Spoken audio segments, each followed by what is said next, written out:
Selamat datang kembali di channel Mr. Mokyo. Apa kabar semua? Semoga kalian sehat dan bahagia selalu. Di video kali ini, Mr. Mokyo akan menceritakan alur cerita film tentang seorang pria yang berprofesi sebagai dokter dan sedang pergi bersama istrinya ke luar negeri untuk mengisi acara konferensi. Lalu, ia mengalami kecelakaan sehingga dirinya menjadi hilang ingatan. Dan yang ia ingat saat itu hanyalah jika dirinya pergi bersama istrinya. Namun saat ia menemui istrinya, ternyata istrinya tidak mengakui dirinya. Ditambah lagi ada pria lain yang mengaku sebagai dirinya dengan menggunakan namanya. Tentu saja pria tersebut berusaha kembali merebut identitasnya sambil mencari tahu apa yang sebenarnya terjadi. Dan tanpa disangka, ternyata pria tersebut terlibat dalam rencana pengeboman yang menargetkan kolega dan tamu konferensinya. Lantas, siapakah sebenarnya pria tersebut? Dan tindakan apa yang harus ia ambil? Untuk tahu kisahnya, tonton video ini sampai habis ya. Let's check it out. Go! Go! Out of the way! Move!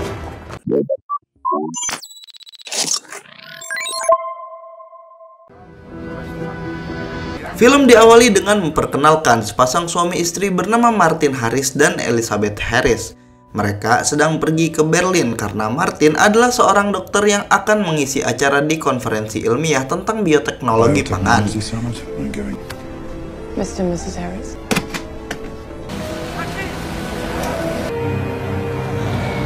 Singkat cerita, mereka sampai di hotel tempat mereka akan bermalam dan tempat diadakannya konferensi tersebut. Elizabeth mengurus kamar yang telah dipesan ke resepsionis, sedangkan Martin menurunkan koper dan tas mereka dari taksi. Di saat itu, Martin tersadar jika salah satu koper mereka tertinggal di bandara, sehingga Martin memutuskan untuk kembali ke bandara tanpa memberitahu Elizabeth.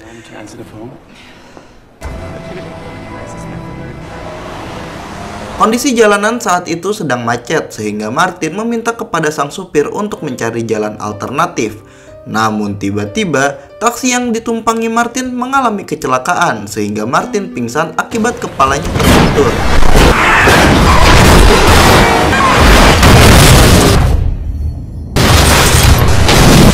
Supir taksi yang berhasil selamat langsung menyelamatkan Martin sebelum taksinya tenggelam, dan setelah itu Martin segera dilarikan ke rumah sakit. Okay, ihr bleibt hier. Weiter. Singkat cerita, Martin tersadar setelah pingsan selama 4 hari. Akibat benturan di kepalanya, Martin mengalami gangguan ingatan sehingga banyak hal yang ia lupa kecuali istrinya. Namun, ada keanehan yang terjadi. Karena selama Martin pingsan, Elizabeth tidak pernah datang mencari keberadaan dirinya.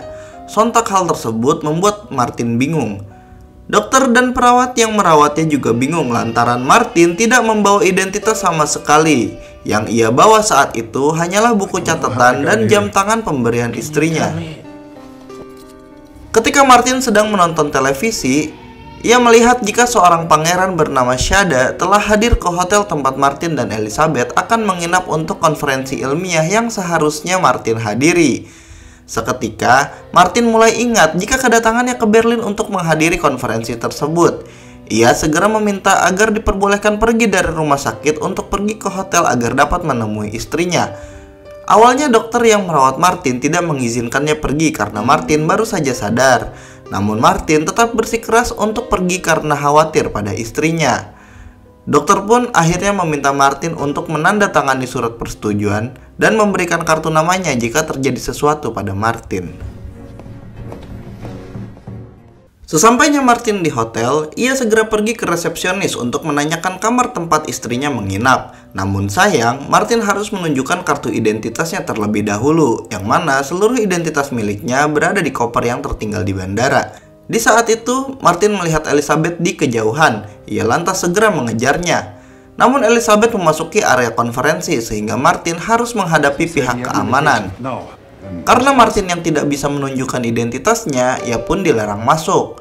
Ia kembali melihat Elizabeth dan meminta pihak keamanan untuk membawanya menemui Elizabeth. Namun, betapa kagetnya Martin ketika Elizabeth tidak mengenali dirinya. Dan yang lebih mengejutkannya lagi adalah tiba-tiba muncul seorang pria mengaku sebagai Martin Harris. Tentu saja hal tersebut membuat Martin ditahan oleh pihak keamanan karena dianggap penipu. Get your hands off it. Why are you doing this to me? Please, Saat berada di ruang keamanan, Martin meminta pihak keamanan untuk memutar CCTV hotel karena ingin menunjukkan jika dirinya memasuki hotel bersama istrinya. Namun karena Martin tidak masuk ke dalam hotel, kehadirannya tidak terekam oleh CCTV. Dan bahkan pada malam hari, istri Martin terlihat telah bersama pria yang mengaku sebagai Martin Harris. Yang tentu saja itu membuat Martin semakin bingung dengan apa yang sebenarnya terjadi. Hingga akhirnya Martin mengingat salah satu teman baiknya bernama Profesor Cole. Namun sayang, Profesor Cole tidak menjawab panggilan teleponnya. This is Dr. Cole. I'm having an hour. Jika ada seseorang bernama Profesor Basler yang mengundangnya ke konferensi tersebut, karena Martin melakukan penelitian tentang bioteknologi pangan bersama Profesor Basler. Akan tetapi, mereka tidak pernah bertatap muka. Mereka hanya berkomunikasi melalui telepon. Tentu saja, ia tidak dapat menguatkan bukti bahwa dirinya adalah Martin Harris yang asli. Dan yang paling mengejutkannya lagi adalah ketika pihak keamanan menemukan biodata Dr. Martin Harris di internet dengan wajah pria yang mengaku sebagai Martin Harris. Putus asa dengan semua itu, Martin akhirnya memutuskan untuk pergi dari sana. Martin masih mencoba untuk menghubungi Profesor Cole, akan tetapi panggilan teleponnya tetap tidak dijawab, sehingga Martin meninggalkan pesan suara kepadanya. Ketika Martin sedang berjalan tanpa arah, ia merasa jika dirinya sedang diikuti. Beruntung, Martin dapat lolos dari kejaran orang yang mengikutinya. Kemudian Martin menyobek sebuah halaman buku yang berisi alamat kantor Profesor Basler. Dan saat itu, Martin melihat taksi yang bernomor sama dengan taksi yang ia naiki saat mengalami kecelakaan. Martin lantas memutuskan untuk mengikuti taksi tersebut. Singkat cerita, ia sampai di pangkalan taksi dan bertemu dengan pemilik perusahaan taksi tersebut. Si pemilik perusahaan taksi mengatakan jika wanita yang menjadi supir Martin adalah seorang imigran gelap yang datang ke Jerman tanpa identitas, sehingga sang pemilik enggan memberitahu kepada Martin tentang wanita itu. Martin lantas menemui seorang supir taksi lain yang sepertinya mengenal wanita yang dicarinya. Akhirnya Martin mengetahui jika wanita tersebut bernama Gina dan saat ini Gina sedang bekerja sebagai pelayan di sebuah kafe. Berpindah ke kafe tempat Gina bekerja, saat itu Gina nampak menghindari Martin. Dan karena tidak ingin mengganggu, Martin saat itu hanya mengucapkan terima kasih kepada Gina karena telah menyelamatkan dirinya. Thank you for saving me. Martin akhirnya pergi ke kantor Profesor Basler. Ia menyusup masuk ke dalam laboratorium. Dan ternyata pria yang mengaku Martin Harris berada di sana berdiskusi bersama Profesor Basler. Martin saat itu menunjukkan diri dan berusaha meyakinkan Profesor Basler bahwa ia adalah Martin Harris yang asli. Ia menyebutkan fakta-fakta tentang Profesor Basler yang ia ketahui. Akan tetapi Martin palsu juga mengetahui fakta-fakta tersebut.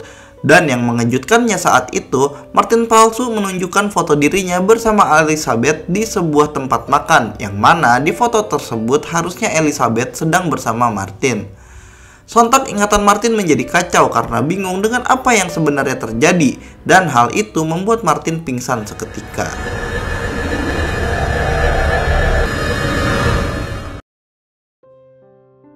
Martin kembali terbangun di rumah sakit. Dokter yang menangani Martin memutuskan untuk memindai Martin karena menurutnya Martin mengalami hilang ingatan yang sangat parah sampai-sampai ia mengaku sebagai orang lain. Sang perawat saat itu merasa iba sehingga ia memberikan alamat kenalannya yang mungkin dapat membantu Martin. Singkat cerita, Martin sedang dipindai. Di saat itu ia mengingat momen kebersamaannya dengan Elizabeth. Lalu secara tiba-tiba muncullah pria misterius yang mengejarnya di rumah sakit dan menyamar sebagai dokter.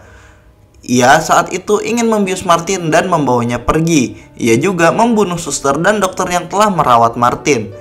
Martin yang sudah setengah sadar melihat gunting di kantong perawat dan berusaha meraihnya agar dapat memutuskan tali yang mengikatnya dan lari dari sana. Dengan segala upaya, Martin akhirnya berhasil lolos dari kejaran pria tersebut dan mengambil pakaian dan barang-barangnya.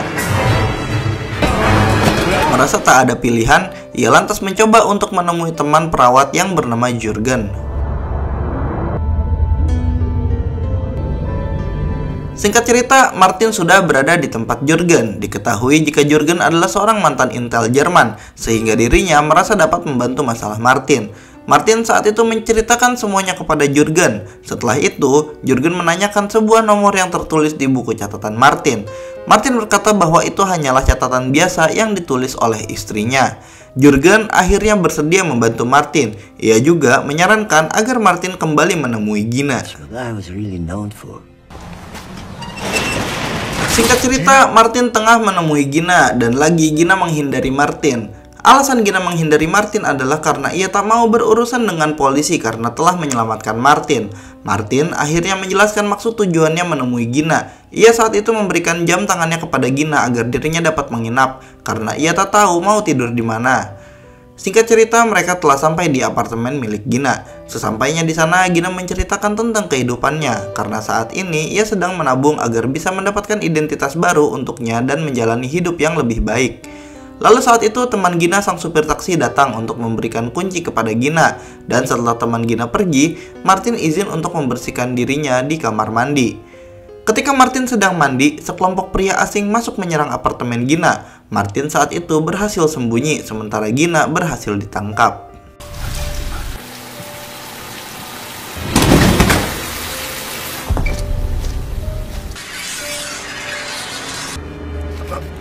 Ketika Gina akan disuntik obat bius, ternyata Martin kembali untuk menyelamatkan Gina. Akhirnya Gina berhasil kabur dari sana dan melihat temannya yang sudah tidak bernyawa. Sementara Martin kini tengah terpojok. Dan beruntung, Gina datang menyelamatkannya dengan menyuntik pria tersebut.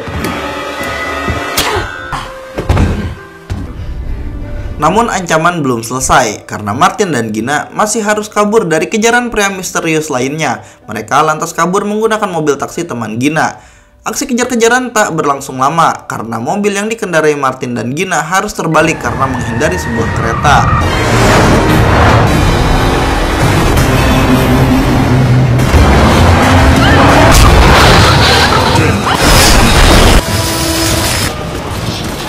Saat itu, Gina segera membawa Martin bersembunyi di sebuah klub malam. Ketika Gina pergi, Martin mencoba mengingat nomor yang ditulis oleh istrinya. Ia saat itu berhasil mengingat nomor tersebut yang merujuk pada dua nama Latin sebuah tanaman herbal. Saat Gina kembali, Martin berjanji jika dirinya akan menyelesaikan masalah ini agar mereka dapat hidup dengan selamat. Keesokan harinya, Martin kembali menemui Jurgen. Saat itu, Jurgen juga berhasil menemukan fakta-fakta menarik tentang Martin dan pekerjaannya. Setelah melakukan pencarian, Jurgen mengetahui jika Pangeran Shada adalah investor dari proyek yang sedang dijalankan oleh Profesor Basler dan Dr. Martin. Proyek tersebut adalah pengembangan pangan dengan pemerintah dengan memanfaatkan bioteknologi agar dapat meminimalisir terjadinya gagal panen, sehingga hal itu dapat mengurangi tingkat kelaparan dunia. Dan karena Pangeran Shada adalah investor dari proyek tersebut, ada beberapa pihak yang tidak menyukainya karena Pangeran Shada seringkali menerima teror dari berbagai macam kelompok pembunuh bayaran yang dibayar oleh pihak yang tidak setuju dengan adanya proyek tersebut. Dan alasan mengapa ada dua Martin Harris adalah Jurgen curiga jika Martin adalah seorang pembunuh bayaran yang ditugaskan untuk membunuh Profesor Basler dan Pangeran Shada. Martin saat itu tidak begitu saja percaya dengan hasil investigasi yang dilakukan oleh Jurgen karena dinilai terlalu mengada-ada. Ia lantas memutuskan untuk menemui Elizabeth karena ia ingat jika Elizabeth akan pergi ke sebuah pameran di hari itu. Dengan bantuan Gina yang memantau pergerakan Martin Harris palsu, Martin berhasil mengikuti Elizabeth. Ternyata, di sana juga ada pria misterius yang mengikutinya, berusaha untuk mendekati Elizabeth. Namun, beruntung Martin lebih dahulu menemui Elizabeth. Elizabeth berkata jika Martin tidak seharusnya ada di sini karena dapat membahayakan nyawa mereka. Martin memaksa agar Elizabeth pergi bersamanya. Namun Elizabeth minta kepada Martin untuk pergi ke bandara dan mengambil kopernya yang tertinggal. Jika berhasil, ia akan menemui Martin. Not here.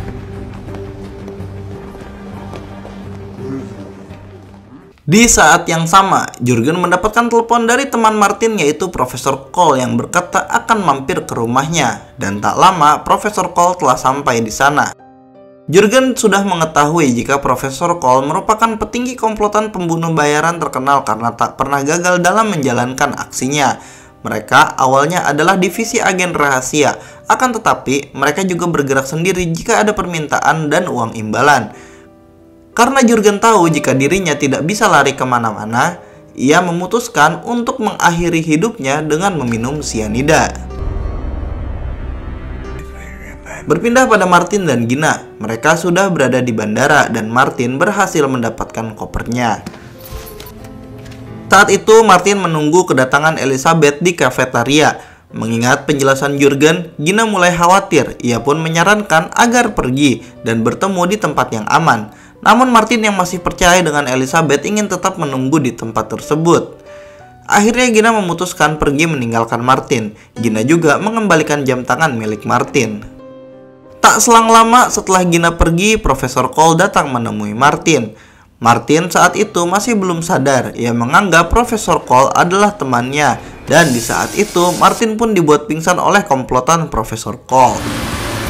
Dari kejauhan, ternyata Gina melihat kejadian tersebut. Ia pun segera mencuri taksi dan mengikuti mobil yang membawa Martin.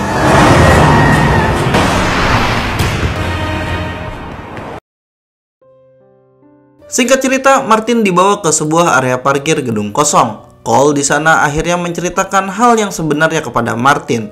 Jadi, Martin Harris tidak pernah ada. Ia hanyalah identitas palsu agar aksi mereka sebagai pembunuh bayaran terlaksana. Begitupun hubungan Martin dan Elizabeth yang ternyata hanyalah fiktif belaka. Cole menjelaskan juga jika Martin adalah pembunuh bayaran terbaik yang dimiliki oleh Cole. Setelah mengetahui Martin mengalami kecelakaan, mereka segera menggantikan posisi Martin dengan cadangan yang telah disiapkan. Dan sebagai hukuman karena gagal dalam bertugas, Martin akan tewas sebagai pria tanpa identitas. Saat itu, Martin disiksa oleh anak buah Cole, sementara Cole menyiapkan kematian Martin. Lalu tiba-tiba Gina datang dan segera menabrakkan mobilnya, hingga Cole yang berada di dalam mobil beserta anak buahnya jatuh dan meledak.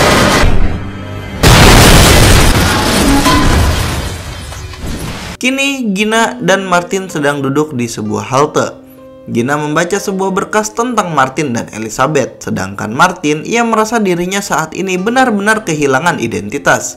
Yang ia tahu, ia hanyalah pembunuh dan saat ini ia merasa berdosa. Namun Gina mengatakan bahwa tidak peduli apa yang pernah Martin lakukan dulu. Yang terpenting adalah apa yang akan Martin lakukan ke depannya. Saat itu, Martin melihat sebuah dokumen. Ia pun mulai ingat jika Pangeran Shada dan Profesor Basler sedang dalam bahaya. Karena Martin ingat jika dirinya pernah datang ke Berlin 3 bulan lalu bersama Elizabeth untuk memasang sebuah bom di salah satu kamar di sana. Sementara itu di hotel, Pangeran Shada tengah mengadakan pesta untuk para tamu undangan yang hadir dan Profesor Basler telah tiba di sana dengan kedua putrinya.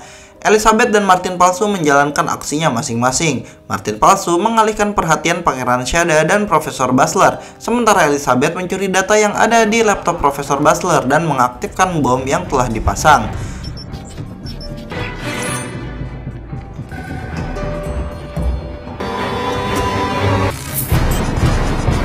Di saat yang sama, Martin dan Gina tengah menemui pihak keamanan untuk memberikan bukti bahwa Martin pernah ke sana 3 bulan lalu bersama Elizabeth. Setelah mengingat kembali, ternyata kode nama tanaman Latin yang tertulis di buku Martin adalah password berkas rahasia milik Profesor Basler, karena nama tanaman Latin itu berkaitan dengan nama kedua putrinya. Jadi, selain membunuh Pangeran Shada dan Profesor Basler, mereka juga menginginkan data penelitian yang jika dijual maka harganya akan sangat tinggi. Setelah Elizabeth selesai mengaktifkan bomnya dan selesai menyalin data, ia segera memberikan kode kepada Martin Harris palsu untuk segera pergi dari sana. Berpindah pada Martin yang saat itu berhasil membuktikan bahwa ia pernah berada di sana bersama Elizabeth melalui rekaman CCTV, sehingga suasana pun berubah jadi mencekam karena pihak keamanan hotel meminta agar para tamu segera meninggalkan hotel. Martin saat itu melihat Profesor Basler dan kedua anaknya dari CCTV. Mengingat target utamanya adalah Profesor Basler, ia pun bergegas untuk segera menyelamatkannya. Go! Go! Out of the way! Move!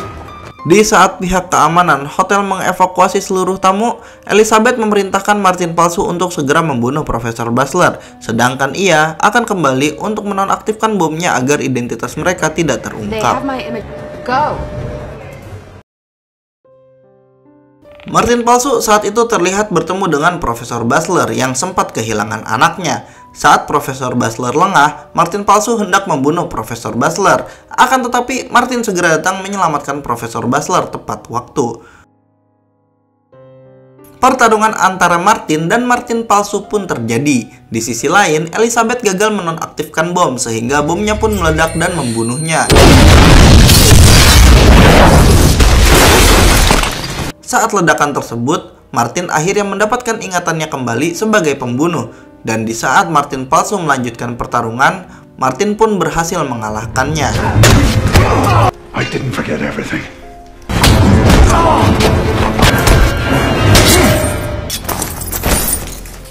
Setelah itu, Martin dihampiri oleh Gina dan mereka segera keluar dari sana.